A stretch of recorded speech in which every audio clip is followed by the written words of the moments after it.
Welcome back to Peril Pending, and today we're looking at the rise and fall of Reform UK.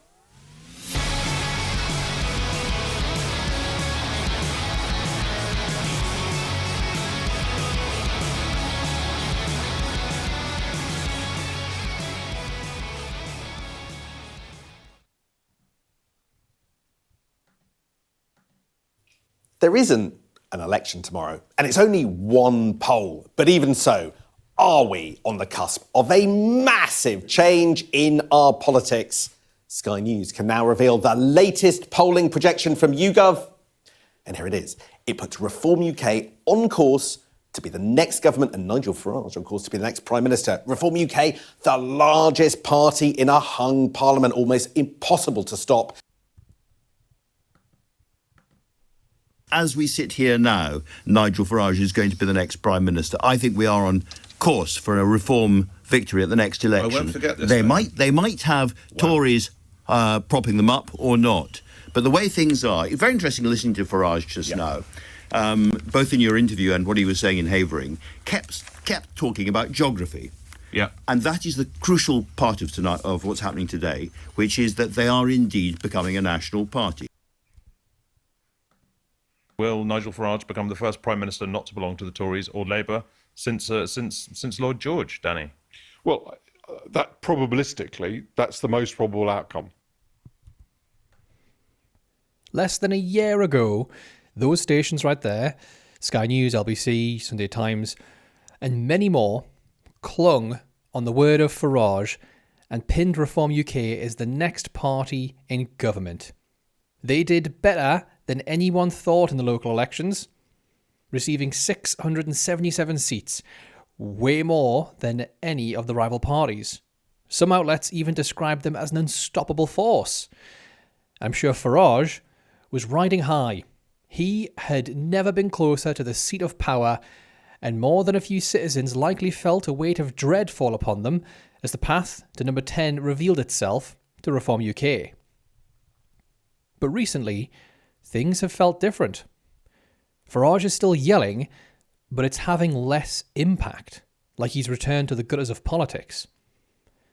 And this fall from grace appears to be completely self-inflicted. This tumble back into irrelevancy started when Farage resigned as MP for Clacton.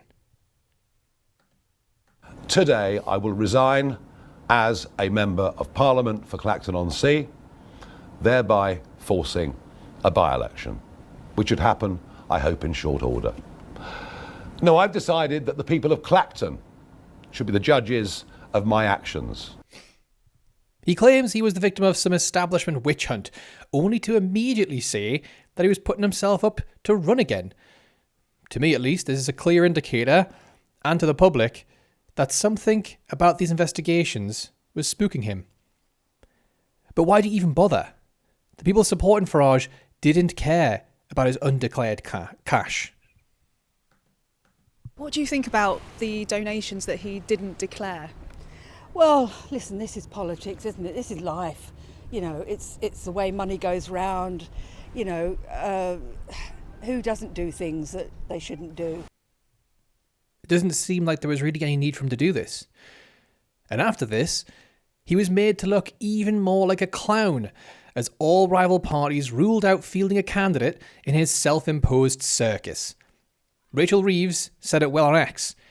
"I will accept Nigel Farage's request to be appointed steward and bailiff of the Manor of Northstead. It is a farce and a desperate distraction, and the people of Clacton deserve better. But if he wants to spend the summer arguing with a bin, I won't stop him." From here, coverage only continued to decline for Farage. No longer were people speaking about the electric surge of light blue on a canvas of primary colours. Instead, headlines conjured nothing more than images of Farage fighting a bin. Some even granted Reform's unstoppable status to his opponent. And then along came Burnham. And for all the cries of a general election coming from Farage, Tice, Youssef, or Jenrick, nobody seemed to care. You cannot make the biggest change in British politics in 40 years without a mandate from the British people, and it will be only decent, right and proper to call a general election on that issue and to do it now. Following that came Burnham's cross-party call to tackle social care. The new Labour leader called upon the Tories, the Lib Dems, well, just the Tories and the Lib Dems, to collaborate on a real plan to fix a major issue facing this country. Reform was not invited. Now, Burnham probably wouldn't have been able to get away with excluding Reform if this was happening late last year, for example, back when Reform was a fan favourite. But now, well, we all saw Farage cry about this, and yet again, no one cared. He is conspiring behind closed doors with the failed political establishment to foist further tax raises on the country. The fact that Ed Davey and Kemi Badenoch are going along with this tells you all you need to know.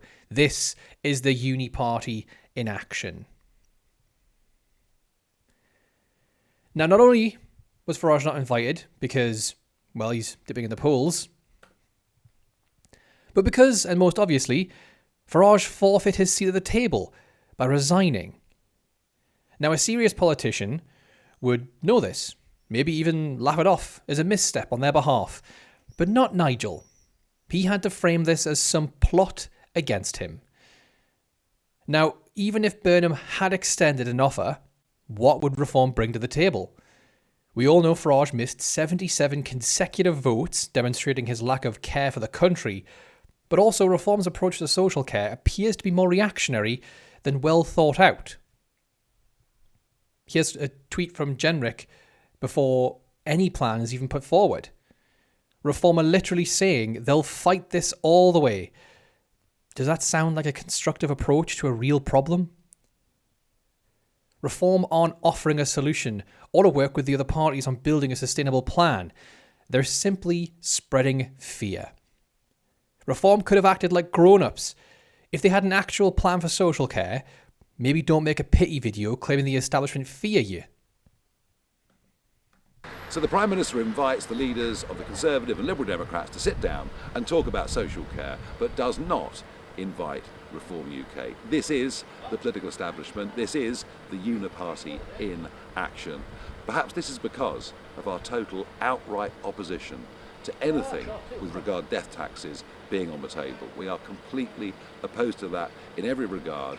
My guess is that's the main reason we've been excluded. If Reform had a plan, present it like an adult, and you might have been able to play this exclusion to your advantage. But Reform's need to be in the spotlight wouldn't allow that. Instead, they chose to play the victim card again. These aren't the actions of a serious party. You can't fix a country by crying about everything. And speaking of playing the victim, next comes the T-shirt. Yes, we all are familiar with this one now. Polanski, leader of the Green Party, made a real rookie move in accepting that collab that shared a carousel of images to his Instagram. He called it a mistake and then deleted the post as quickly as I'm sure he could. And that's all it was, a mistake. Nobody seriously believed the Greens were calling for Farage to face the guillotine. But once again, Farage couldn't help but play the victim. And it backfired immediately. Quickly, people raised countless examples of when Reform councillors, members, and even Farage himself made similar, or in some cases, worse, calls for violence. But I suggest the rest of us respond to this with pure, cold rage. Reform appeared to be the only golden goose among Farage's gaggle of attempts at reaching number 10, but now the shine's starting to fade, and it all started with a resignation. All of this is to say that the love affair with Reform UK appears to be dwindling. It's been reduced from a roaring fire to nothing more than a flickering candle light, casting shadows of clowns on the wall.